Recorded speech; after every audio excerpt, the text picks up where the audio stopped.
పేరు గంగారెడ్డి, మా నిజామాబాద్ రైతు పిఎం కుసుమ్ సోలార్ అసోసియేషన్ తరపున ఇక్కడికి రావడం జరిగింది.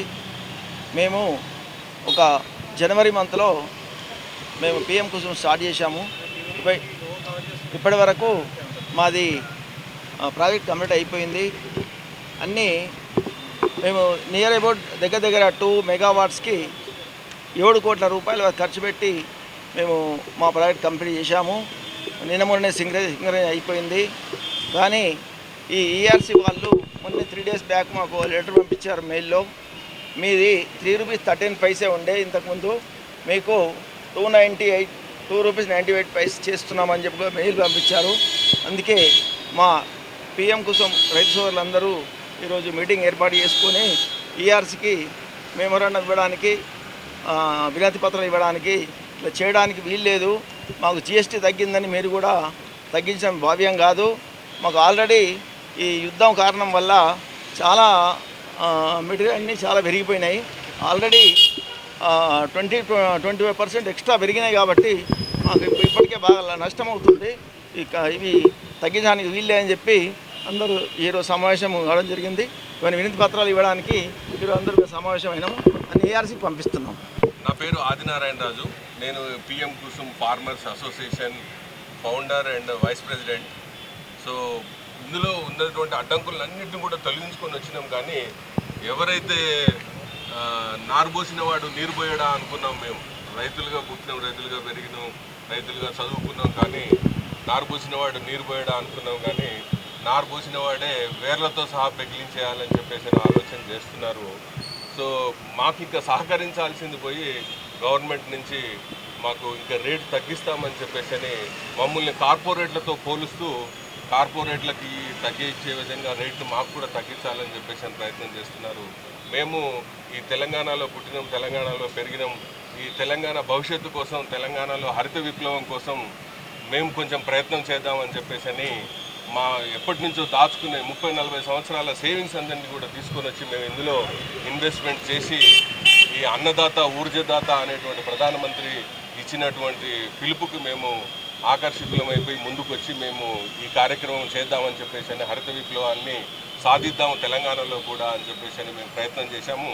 ఈ ప్రయత్నానికి చక్కటి సపోర్టు మాకు గవర్నమెంట్ నుంచి లభించింది. రేవంత్ రెడ్డి గారి గవర్నమెంట్ పుణ్యమా అని మాకు ఈ పథకాన్ని తెలంగాణకు తీసుకొని వచ్చినారు. కానీ ఇది రేవంత్ రెడ్డి గారికి మరి తర్వాత పైన ఉన్నటువంటి అధికారులకు, మంత్రులకు తెలుసో లేదో తెలియదు. కానీ ఈ అధికారుల ద్వారా ఇందులో రేటు తగ్గించాలనేటువంటి విషయాన్ని ఈఆర్సీలో ఫైల్ చేసినారు. ఇట్లా ఫైల్ చేయడం వల్ల ఇది రైతుల యొక్క రైతులని ఆత్మహత్యలు చేసుకునేటందుకు ఇది పురికొల్పే విధంగా ఉంది. మేము ఆ రేటు తోటి అంటే ₹3.13 ఈ ప్రాజెక్టుని ఎలా వయబిలిటీ చేసుకోవాలా అని చెప్పేసి చాలామంది మా మిత్రులు, పీపీఏ, ఇతర పీపీఏ సభ్యులందరూ సహకారంతో మాట్లాడుకొని బ్యాంకులతోటి డిస్కస్ చేసుకొని 10 సంవత్సరాల లోన్ని 15 సంవత్సరాలు మోయడానికి కూడా సిద్ధపడి మాకు ఈ రోజు నుంచి అంటే ప్లాంట్ పెట్టిన తర్వాత నుంచి మాకు నెలకు ఒక 10,000-20,000 రూపాయలు ఆదాయం వస్తుందన్న ఆశతోటి మేము ముందుకు వచ్చినాము.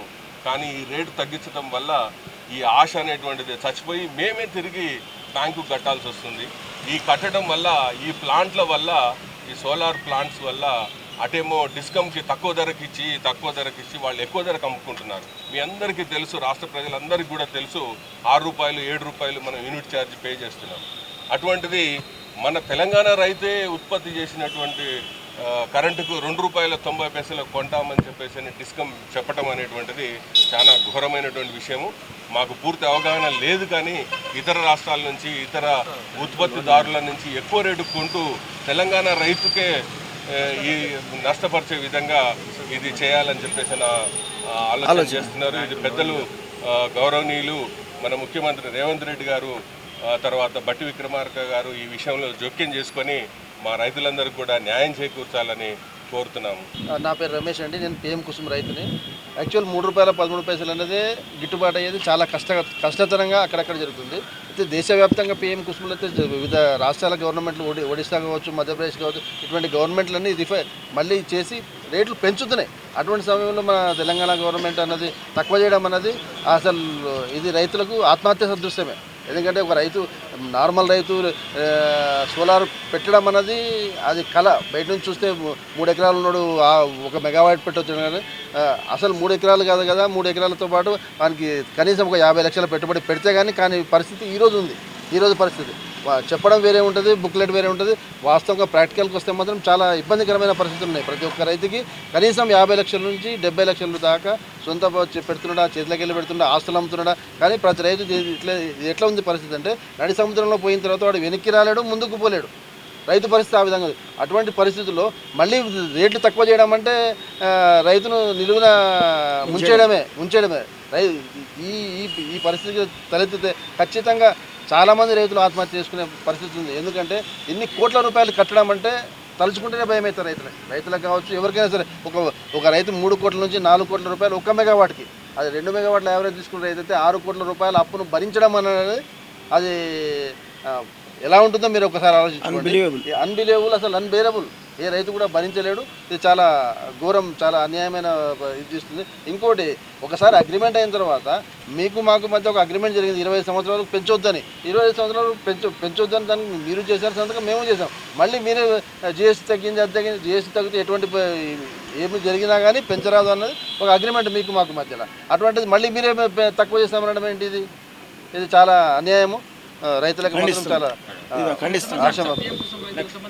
400 మంది ఉన్నారు, 600 మెగావాట్ సంఘాలు ఏమి లేవు, ఒకటే సంఘం PM కుసుమ్ ఫార్మర్స్ అసోసియేషన్. ఇదే మొదటి మీటింగ్. తీసుకెళ్ళాలని ప్రయత్నం. సామాన్య రైతులు మేము సీఎంని కలిసేటంత అపాయింట్మెంట్స్ మాకు దొరకవు. అందుకని మేము తప్పనిసరి పరిస్థితుల్లో మీడియా దగ్గరికి రావాల్సి వచ్చింది. స్టార్ట్ అయ్యాయి. సో లాస్ట్ ఇయర్ నుంచి స్టార్ట్ అయినప్పటి నుండి చాలామంది చాలా వేస్లో తెలియక అవేర్నెస్ లేక చాలా ట్రై చేసి ఇప్పటికీ ఒక స్టేజ్కి వచ్చారు. అందరూ ప్రాజెక్ట్స్ స్టార్ట్ చేసే స్టేజ్లో కొంత ఆల్మోస్ట్ 50% వరకు వర్క్స్ అయ్యాయి. కొన్ని ప్రాజెక్ట్స్ కమిషన్కి వెళ్ళాయి. సో మనకి ఏంటంటే ఒక టార్గెట్ ప్రైస్ ఇచ్చారు కదా, యూనిట్ ప్రైస్ ఇచ్చారు కాబట్టి దాని బేస్ పైననే బ్యాంక్స్ లోన్స్ ఇస్తాయి. సో ఎందుకంటే మన టర్న్ ఓవర్ కూడా మన రిటర్న్ ఆన్ ప్రాజెక్ట్స్కి ఎవ్రీథింగ్ ఆ ప్రైస్ పైన, యూనిట్ ప్రైస్ పైన బేస్ అయి ఉంటుంది. సో ఇప్పుడు ప్రజెంట్ ఆ యూనిట్ ప్రైస్ జస్ట్ జిఎస్టీలో 5% జిఎస్టీకి వచ్చింది, అంత జస్ట్ 12% 5%కి వచ్చింది అని ఒకటే పాయింట్ పైన యూనిట్ రేట్ తగ్గిస్తాను అంటున్నారు. బట్ జస్ట్ జిఎస్టీ తగ్గిన రోజుకి ఇవాళ డేట్కి మీరు అదర్ సోలార్ ప్రాజెక్ట్స్ యూజ్ చేసుకున్న రా materials like only except panels కాకుండా మిగతా మా స్ట్రక్చర్స్ ఏమితో యూజ్ చేస్తాం, ఐరన్తో యూజ్ చేస్తాం. ఇప్పటికీ ఐరన్ 18% 20% పెరిగింది. ఓకే, మన ట్రాన్స్ఫార్మర్ ఉంది, ట్రాన్స్ఫార్మర్లో మనం యూజ్ చేసేది మెయిన్ కాపర్ ఆల్మోస్ట్ 52% పెరిగింది, 50% హైక్ అయ్యింది. అండ్ నెక్స్ట్ యూజ్ చేసేది అల్యూమినియం కాయిల్స్, అల్యూమినియం యూజ్ చేస్తే అల్యూమినియం అయితే 70% పెరిగింది. సో సిమెంట్ ఆల్మోస్ట్ 20% పెరిగింది. And iron at the same time diesel, everyone తెలుసు ప్రతి ఒక్కరికి డీజిల్ వల్ల ప్రతి ఒక్క ట్రాన్స్పోర్టేషన్ కాస్ట్ పెరిగింది. ఇవన్నీ కన్సిడర్ చేసుకొని సో వీళ్ళు యాక్చువల్గా ప్రైస్ ఇంక్రీజ్ చేయాలి మాకు. ఎందుకంటే ఇప్పుడు ప్రాజెక్ట్ మేము అనుకున్న ప్రాజెక్ట్ కాస్ట్ కన్నా ఇప్పుడు ప్రాజెక్ట్ ఆల్మోస్ట్ 20% పెరిగింది. ఈవెన్ దో జిఎస్టీ తగ్గిన ప్రాజెక్ట్ కాస్ట్ 20% పెరిగింది. ఎందుకంటే అదర్ రా మెటీరియల్స్ ప్రైజెస్ పెరిగినందువల్ల. సో మీ లాస్ట్ టైం ఈఆర్సీలో ఏమన్నారు, ప్రైస్ అనేది రివైజ్ అవ్వదు, టర్మ్స్ అండ్ కండిషన్స్ చేంజ్ అవుతాయి అన్నారు. సో ఇప్పుడు గవర్నమెంట్ చెప్పిన దాన్ని బట్టి ఏంటంటే ప్రైస్ కూడా రివైజ్ అవ్వచ్చు అని చెప్పి వాళ్ళే మాకు ఒక ఇన్పుట్ ఇచ్చారు. సో బేస్డ్ ఆన్ అన్ని రా మెటీరియల్ ఐటమ్స్ ప్రైజెస్ పెరిగినాయి. ఓవరాల్ ప్రాజెక్ట్ మాకు 20% ప్లేసే పెరిగింది. సో దీన్ని కన్సిడర్ చేసుకొని జిఎస్టీ అన్నారు కదా, అపార్ట్ ఫ్రమ్ జిఎస్టీ ఇప్పుడు అన్ని ప్రైజెస్ గవర్నమెంట్ క్యాలిక్యులేట్ చేసుకొని మా ప్రైస్ ఆల్మోస్ట్ 4 రూపీస్ వరకు చేయాలని మేము ఎక్స్పెక్ట్ చేస్తున్నామండి. This is our requirement. Okay, నా పేరు వచ్చేసి పోలీసు రాజు అంటారు సార్. యాక్చువల్గా గురప్ప గారి రాజు నా పేరు, కానీ నా నిక్ నేమ్ పోలీసు రాజు అంటారు సార్. సిద్దిపేట మాది. సరే, నా మనసులో ఉన్న మాట చెప్పాలని నాకు బాగా ఇంట్రెస్ట్ సార్. ఏం లేదు, ఈ స్కీమ్ ఏదైతే తీసుకొచ్చిందో రైతుల పక్షాన రైతులను రాజును చేయాలనే ప్రభుత్వం కాన్సెప్ట్కు మేము యాక్సెప్ట్ చెప్తున్నాం సార్. గ్రేట్. ఏది కేంద్ర ప్రభుత్వం దాన్ని తూచా తప్పకుండా మన రాష్ట్ర ప్రభుత్వం ఇంప్లిమెంట్ చేయడం అంతకన్నా గొప్ప విషయం సార్. గ్రేట్. మన సీఎం సార్ కూడా చాలా అభినందనలు సార్. సంతోషం సార్. నమస్తే సార్. ఇకపోతే ఈ స్కీమ్ ఏదైతే ఉందో మేము ఇందులోకి ఈ స్కీమ్లోకి రావడానికి ప్రధాన ఉద్దేశం ఏంటంటే, మేధావులు చెప్తుంటే పిల్లలు చదువుకున్న పిల్లలకు ఉద్యోగాలు లేక రోడ్డు మీద పడ్డారు. బీటెక్లు ఎంటెక్లు చదివి ఉద్యోగాలు లేవు కాబట్టి ఈ సోలార్ ప్లాంట్ పెడితే ఏదో విధంగా పిల్లలు బతరు అని చెప్పేసి ఆ కాన్సెప్టే వచ్చినాం. నిజంగా కూడా 85% బ్యాంకు లోన్ ఇస్తే 15% మార్జిన్ మనీ మేము కట్టాల్సింది ఏదైతే ఉందో ఏ రైతు దగ్గర ఉండదని నేనైతే అనుకుంటాను సార్. కొంతమంది రైతుల దగ్గర ఉంటే వాళ్ళు రైతులు కాదు, బిజినెస్దారులు, వాళ్ళు పెత్తందారులు అని నేనైతే అనుకుంటాను సార్. ఇక ఈ 15% మార్జిన్ మనీ మేము అప్పులనే తెస్తున్నాం సార్. నా సత్యంగా సార్ మిత్తిలకే తెస్తున్నాం సార్. ఈ మిత్తిలకు తేవడం వల్ల ఈ 15%కి ఇది ఈ బ్యాంకు మిత్తిలకు తడిసి మోపడవుతుంది సార్. ఈ ₹3.13 ఏదైతే ఉందో దాన్ని మేము నమ్ముకొని ఆశపడి వచ్చినాం సార్. ఇది మరి మాకు ఇప్పటివరకు దానికి పావులు లేదు, ముడికా లేదు, దాని ఆలు లేదు, చూలు లేదు. ₹2.98 చేస్తామని నిన్న మొన్న నోటీసుల మీద నోటీసులు వస్తున్నాయి సార్. ఈ నోటీసులు రావడం వల్ల తర్జన్లు భర్జన్లు అవుతున్నాయి సార్. మా పెళ్ళాం పిల్లలంతా మేము మొత్తుకుంటున్నాం సార్. ఏంటిది ఇది, ఎందుకు ఇది? వాస్తవంగా కూడా మేము ఈ మీడియా సీఎం దగ్గరికి అయితే పోయి మాకు కలిపేటువంటి అవకాశం ఇయ్యారు సార్. మాకు సీఎం కలవడానికి అవకాశం లేదు సార్. నిజంగా కూడా సీఎం సార్ రైతుల పక్షపాతి అనేది నేను నమ్ముతా సార్. ఎందుకంటే ఈయన మల్లన్న సాగర్ ప్రాజెక్టులో రైతులకు భూములు పోతే అక్కడికి వచ్చి ఓదార్చిండు. ఏమని 5 లక్షలే ప్రభుత్వం కట్టిస్తుంది, కాదు మార్కెట్ రేట్ కట్టియాలి, 15 లక్షలు కట్టియాలి, 20 లక్షలు కట్టియాలని. నిజంగా ఇటువంటి నాయకుడు ఉండాలని నా మనసులో అప్పుడు అనుకునే సార్. ఇటువంటి పెత్తనం రావాలని అనుకునే సార్. ఇవాళ భగవంతుడు మీకు అవకాశం ఇచ్చిండు సార్. అమ్మతోడు మీకు ఆ ప్రజలకు సేవ చేసే భాగ్యం మీకు ఇచ్చిండు సార్. ఇవాళ ఈ సోలార్ రైతులు నిన్ను నమ్మి వచ్చారు సార్. ₹3.13 అని వచ్చారు సార్. ₹2.98 చేసుడు న్యాయంగా సార్. నీ దండం పెడతా సార్. చచ్చిపోతున్నాం సార్. ఇప్పుడు ప్రభుత్వాలు ఇవాళ బ్యాంకుల కాడికి రావడానికి ఒక్కొక్క రైతుకు సివిల్ లేదని వెళ్ళిపోతుంది సార్. నా పానీ లేవని లీగల్ లేదని వెళ్ళిపోయింది సార్. ఎంతో కొంతమంది రైతులు ఇందాక తట్టుకొని వచ్చారు సార్. ఇవాళ ఈ బ్యాంకులు 2 మెగావాట్లు ఉంటే 6 కోట్ల లోన్ ఇస్తుంది సార్. దానిలో ₹1 కోటి నేను అప్పు తెచ్చి పెడుతున్నా సార్. ఈ 7 కోట్లతోటి కూడా అయితలేదు సార్. ఈ స్కీమ్ అయితలేదు సార్. 7.5-8 కోట్లు అవుతుంది సార్. ఇంకా అప్పులు తేవాలి, ఇంకా భూములు అమ్ముకునే పరిస్థితి వచ్చింది సార్. ఇరికినాం కాబట్టి తప్పదు సార్. ఈ పరిస్థితుల్లో కొట్టుమిట్టు ఆడుతున్నాం సార్. ఇవాళ మీడియాకు దండం పెట్టి చెప్తున్నాం. ఏమని, అయ్యా రైతులకి ఈ బాధ ఉందని చెప్పేసి కనీసం సీఎం గారి నోటీసుల కన్నా పోయేటట్టు మీ మీడియా వాళ్ళందరికీ దండం పెట్టి చెప్తున్నా సార్. రైతుల పక్షపాతి అనుకున్నటువంటి మన సీఎం రేవంత్ రెడ్డి గారు ఇవాళ మహిళలకు ఉచిత అదే ఇంట్రెస్ట్ లేకుండా రుణాలు ఇస్తున్నాడు సార్. ఇవాళ ఈ సోలార్ రైతులను కూడా ఇంట్రెస్ట్ లేకుండా వీళ్ళకి ఇచ్చి పుణ్యం కట్టుకోమని చెప్పండి సార్. ఒక్కసారి మా కష్టాలు చూడమని చెప్పండి సార్. నిజంగా కూడా మాకు ఏదో వస్తుంది కదా సార్. 15 సంవత్సరాలు ఈ అప్పు తీరే వరకు నేనైతే చచ్చిపోతుంది సార్. ఇక నా పిల్లలు తినరా అనేది దేవుడు ఎరుగు, నీకు తెలవాలి సార్. వాళ్ళ నిజంగానే నాకు తినబెట్టాలని నీకు ఇంట్రెస్ట్ ఉంటే 25 ఏళ్ళకు లెక్క ఎంత అయితే చెయ్యి సార్. ఈ నెల నుంచే నేను కష్టపడుతుంటా, నేను అప్పు లోన్ కట్టా ఏం కట్టా నువ్వే కట్ చేసుకొని నాకు ఏమి ఇస్తావు ఈ సార్. నేను వచ్చిన సార్ నీ దగ్గరికి, నీ దండం పెడతాం, మేము బతాం సార్. పోరాన్ని చదువుకున్నాను సార్. ఉద్యోగాలు లేక చచ్చిపోతున్నాం సార్. ఇవాళ మీ అందరికీ దండం పెడుతున్నాం సార్. ఇవాళ మీడియా ముఖంలో సార్ దండం పెట్టి చెప్తున్నా సార్. మీరు అందరూ సీఎం సార్కి చెప్పుర్రి. వాళ్ళు బాధపడుతున్నారు, ఏడుస్తున్నారు, చచ్చిపోతున్నారు అని చెప్పు. ఇంట్లో నేను ఇవాళ మీటింగ్ వస్తుంటే గొడవపడి వచ్చినాం సార్. కొట్లాడుకొని వచ్చినాం సార్. ఏం స్కీమ్ పెట్టినావో, ఏం తెచ్చినావో, పిల్లలకు ఆడ ఇల్లు అమ్ముకున్నాడు, ఈడ భూములు అమ్ముతున్నాం, వీళ్ళు ఏమొచ్చేది ఉందో ఏమో దేవుడు కానీ ఇవాళ మా ఇంట్లో అయితే కొట్లాడుకుంటున్నాం సార్. అందరి ఇళ్ళలో ఇట్లే ఉంటుంది సార్. ఇవాళ సీఎం సార్ దృష్టికి పోయి తక్షణం ఈ సోలార్ రైతులను పిలిచి మాట్లాడి వాళ్ళకి బాధలు ఏంటి, అసలు ఇది ₹3 ఒక లాజిక్ అయ్యాలి. ఒక అడ్వకేట్ అక్కడ చెప్తున్నాడు. ఇవాళ ఈ స్కీమ్ తయారు చేసినాడు ₹3.13 చేసినాడు. ₹5 GST, 5% GST ఉందట సార్. మరి మధ్యలో 12% అయిందట సార్. మళ్ళీ ఇప్పుడు 5 అయిందట సార్. అంటే మొదలు ఉన్నదానికి దీనికి సేమ్ అవుతుంది కదా సార్. మళ్ళీ మీకేమొచ్చింది సార్ మధ్యలో?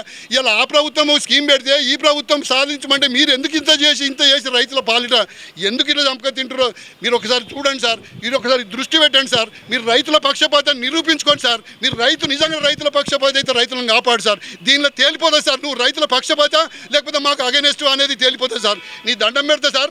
తప్పకుండా ఈ రైతుల పక్షాన చూడు సార్. నువ్వు రైతుల పక్షాన ఉన్నావనే విషయం నా గుండెలో నిండా ఉంది సార్. అది నిరూపించుకో సార్.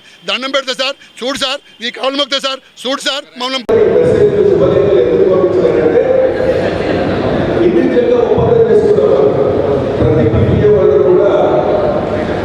చేసుకున్నారు కాబట్టి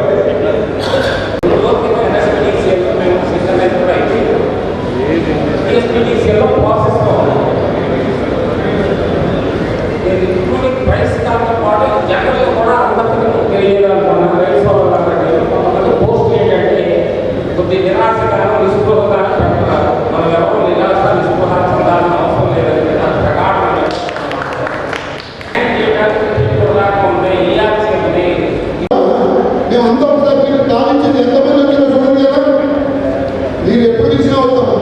మా బతుకుల గురించి సోలార్ గురించి ఆలోచిస్తే భయం వేస్తుంది. బ్యాంకులో సదాయించండి. నాన్న